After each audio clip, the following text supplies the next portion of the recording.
What's going on, guys? Welcome back to another video on this very windy day. So if you start hearing a little bit of wind interference, it's because it's windy as all get out right now. We get another cold front down here in Georgia, so gotta love it. Yeah. Let's get on with the video. So I meant to do an install video yesterday, and yeah, that wasn't gonna happen. Not only that, but I started a little late getting started because it was raining, so that's my bad, and I don't have a shop. So yeah, and I do look a little goofy with my hood on, but it's windy as crap and it's a little chilly. So I'm out here in the sun trying to stay warm. So in today's video, we're gonna go over what I did. And it's nothing super extravagant, not at all.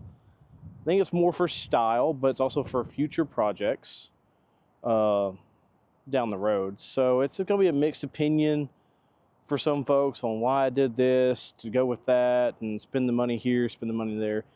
Leave me alone. I like how style is, okay? Style gets me every time. So that's just the way I look at it. I've always been on cosmetics and the way they look. Obviously, if people follow the channel of when I had my Charger, of course, I went nothing but a big old windstorm. Anyways, I went full on aesthetics, okay? Blue is my favorite color. Of course, I don't have that option here for this particular vehicle, but I'm sure I can find a way. Don't doubt me there. I can find a way. So may I present to you, and this is basically your mostly go-to upgrades for a lot of people with Frontiers. So let me present to you the Z1 Cold Air Intake. Look how clean that looks, like alone, because this is gone and it looks so cleaner. That's not even a word. Looks a lot cleaner, English. So yeah, it turned out well. It's very sturdy. The reason why I didn't do the install video is because I come into so many snags with this, and it wasn't this, it wasn't that, it wasn't the map sensor, it was this. If you can see it, this fella right here, and this gasket.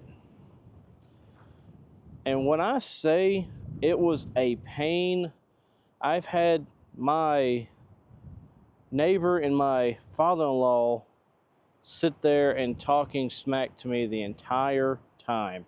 Man, was I getting angry. But it wasn't at them.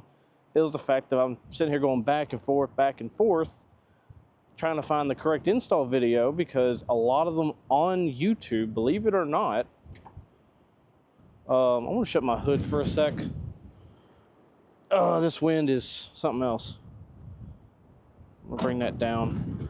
So a lot of the YouTube's videos that I've seen, even Z1s themselves, do not go over the push button start. That is the biggest design flaw. Well, I ain't gonna say it's a design, well, kind of, maybe, sort of. It's not necessarily a design flaw. I kind of misspoke. It's more of not very clear, and the instructions weren't very 100%. They were kind of here, there, and everywhere, and then trying to find which bracket I need to bend, which I eventually figured it out after searching and searching and searching. I finally figured out the bracket to bend, and it's the factory bracket, which when I pop the hood again, when this wind decides to die down, that top fuse panel for the push start, now you have to bend it from at an angle. Try to get my hand right. So it starts like this and it's leaning in, so you have to bend it basically straight up, if not a little far forward, or technically in this point backwards, so that piece could stand straight up above the airbox, or else it ain't going to clear. So, and like I said, I'll get into that here in just a second. Wait for the wind to kind of die down. And that was one snag. The second snag was obviously the relay box that I showed you. It was the relocation bracket. That one was kind of finicky, trying to get it to sit correctly. Eventually I got it to work. It just took me an attempt or two. I'm not that great when it comes to installing for a push button start. This is the first time ever for me, and I guess it's a Nissan thing when it comes to their push button start being where they're at as far as the relays and the fuses. So that's new to me. That was completely new to me. That's why I did not film a video yesterday, because I was getting very irritated. So I do apologize. I did not get to do an install video for that, and I am truly sorry for that.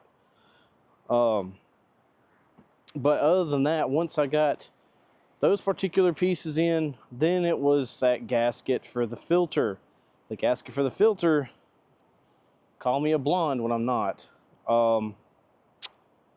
It would have been a lot simpler if I paid attention, and I have a very bad issue of paying attention to instructions. So, one, and we're gonna go in probably 2 or 3 little steps here. One, I put it in backwards, because there's a long piece, like as you've seen, I'll show you here shortly. There's a long piece that comes outwards to the pipe. The short end goes to the air filter. So I had that mix match, and I was getting frustrated with that, because I'm sitting there trying to going back to videos. So I'm just like, holy crap, can I figure this out? Eventually it clicked, and I'm like, okay, I have it backwards, it fit in fine. Cool, perfect.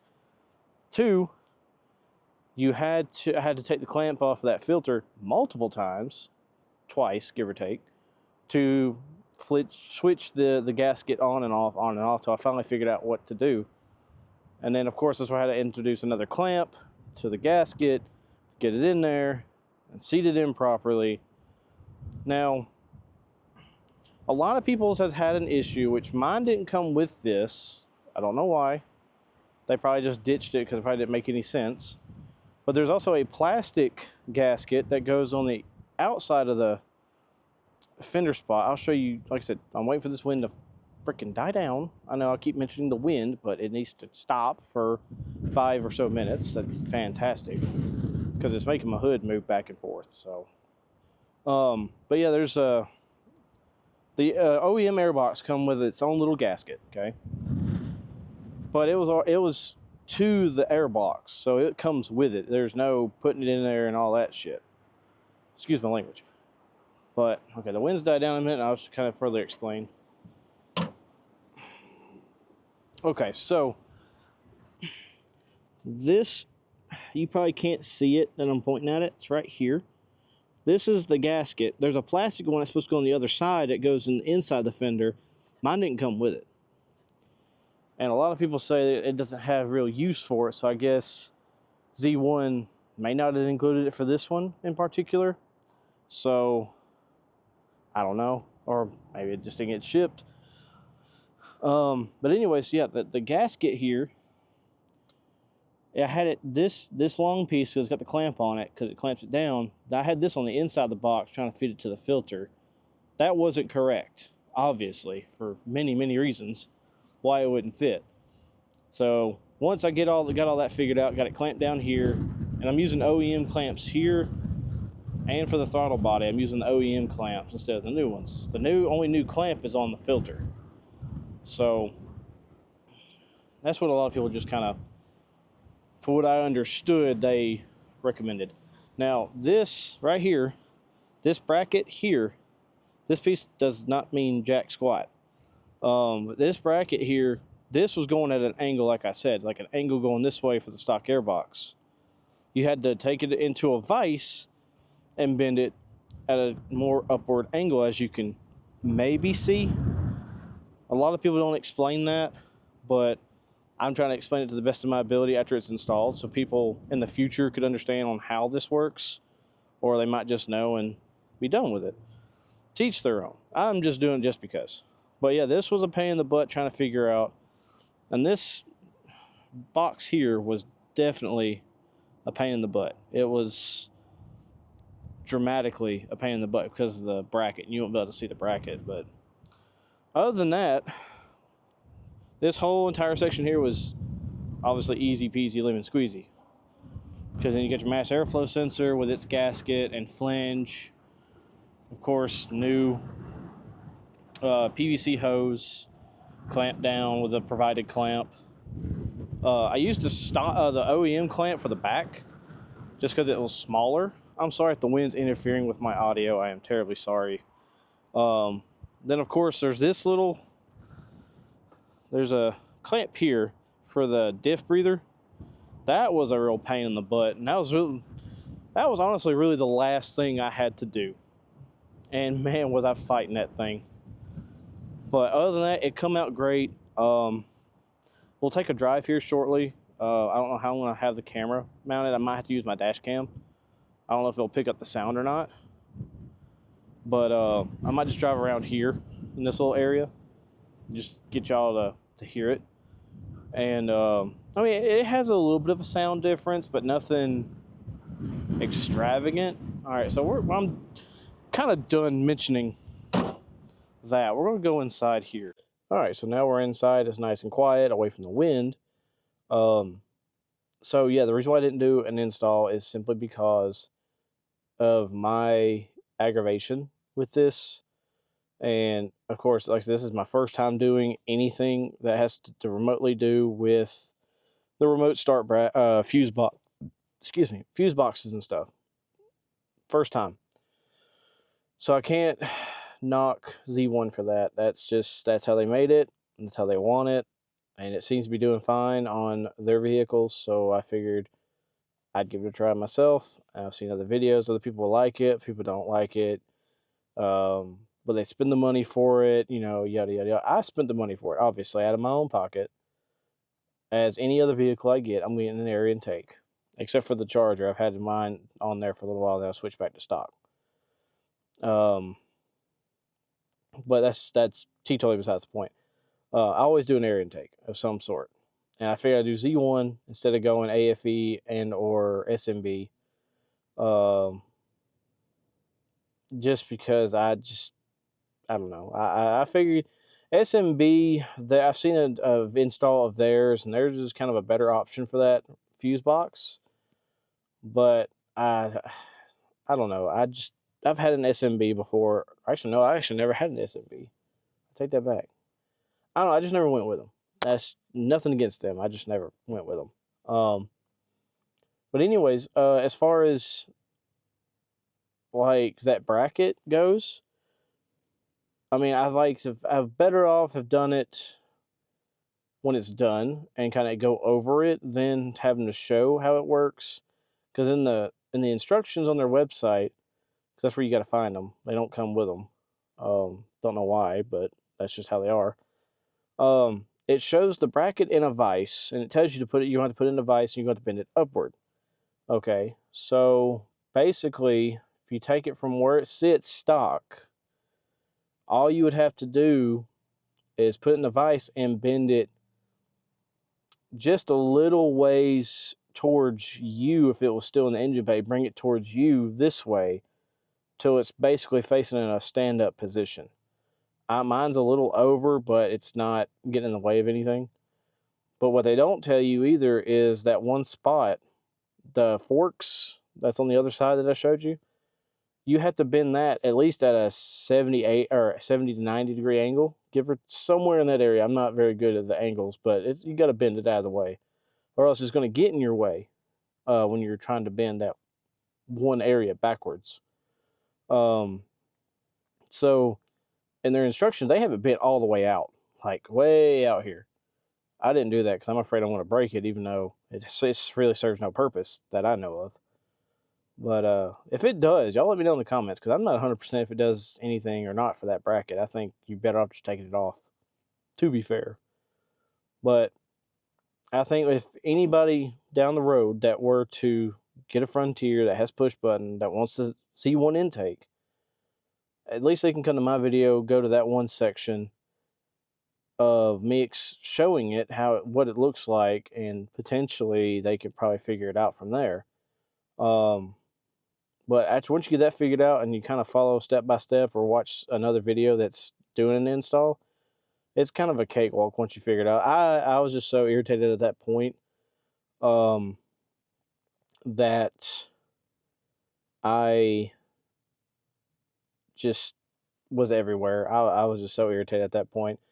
all the talking, and then of course me trying to figure this crap out, it just wasn't doing it for me. That's why I was getting everything all mixed up. Once I figured it out, got it all bolted in, it's tightened down, and it works flawlessly. Like I said, as far as sound goes, it has a little bit of sound when you first get on it, but if you're cruising and stuff and then you tap the gas, you might hear it a little bit. But if you get an exhaust of some sort, then it's going to negate it in most cases, depending on what exhaust you go with or how you do it. It just all depends.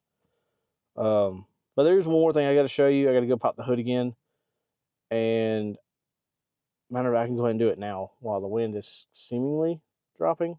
There's one thing I do got to show you that kind of would put a nail in the coffin on this install, because my good Lord, I think I overdid it a little bit, but in the instructions it shows you where you need to trim this particular piece. Once I get it open, is you see how where I trimmed that? Yeah, I think I cut it too much, but it's for clearance for the box. And I cut it just enough for it to clear. I did not nick any wires. The wires aren't nowhere near it, thank God. But as you can see where I cut from the back side here to here, if you can see it, yeah, you can see it. Yeah, that's just for clearance, because if you try to fit the box in there while this is sitting, it won't fit properly until you trim that. Then you can test fit your bracket. That's pretty much, once you get that all taken care of, it's a cakewalk after that. That's really the only difficulties. At least, oh God, at least for me it was. I mean, if you're good at installing intakes, it shouldn't be an issue. So, y'all let me know in the comments down below what y'all think about it. If you would get one, if you don't have one already, how are you liking it long term?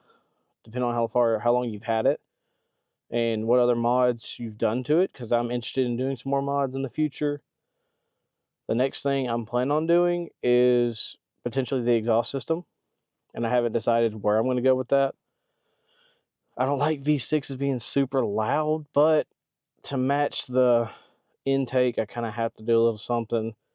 And then down the road, years from now, supercharge it or some sort, just, I want to make it an overland build. I want to stick to that, but I still would not mind doing the supercharger kit. Why not? I mean, it's a supercharger kit. I think it'd be nice. So, yeah. That's the Z1 Airbox. Gotta love that. But yeah, I'll take a drive here shortly and see if y'all can hear it or anything much different. Let me turn her on. Of course, you're gonna hear the beep beep beep. All right, so then I'll hang y'all out the window for a sec. Oh wait, well, I don't have to. I can just take my microphone. Give me one sec. I get the microphone. Oh, there's the magnet. All right, so I'm gonna do a small little rev, just see if y'all can tell a difference in the intake. So here we go.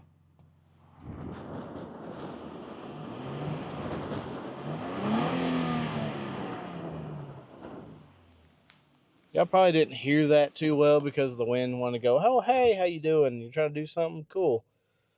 So if y'all heard it, that's the sound. I mean, it's a little bit louder than stock. It's not extravagant. I mean, it may not be, the noise may not even changed. I mean, truth be told. But yeah, y'all let me know in the comments if y'all heard it. What is your ideal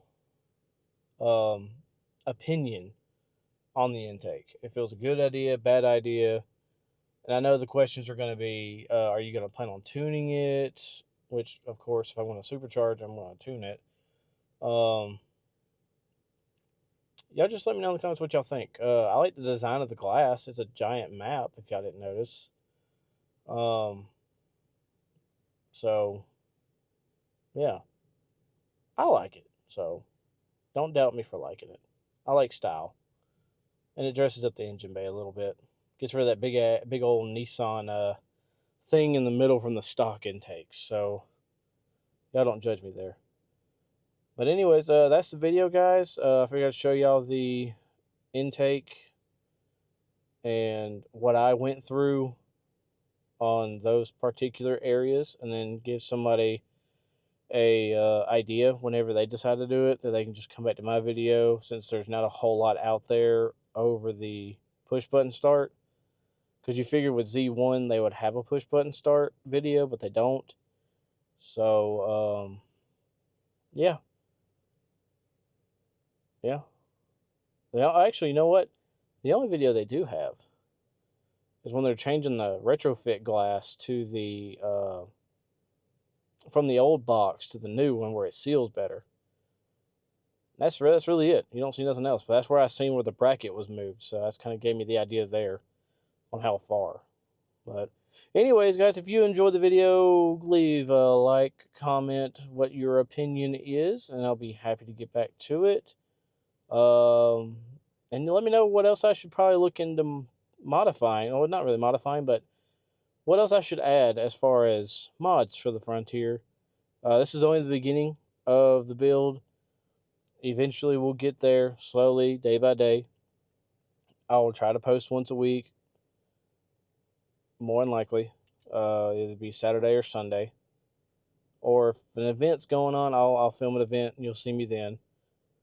But until then, like, subscribe, comment, and I will see you guys in the next video. Later.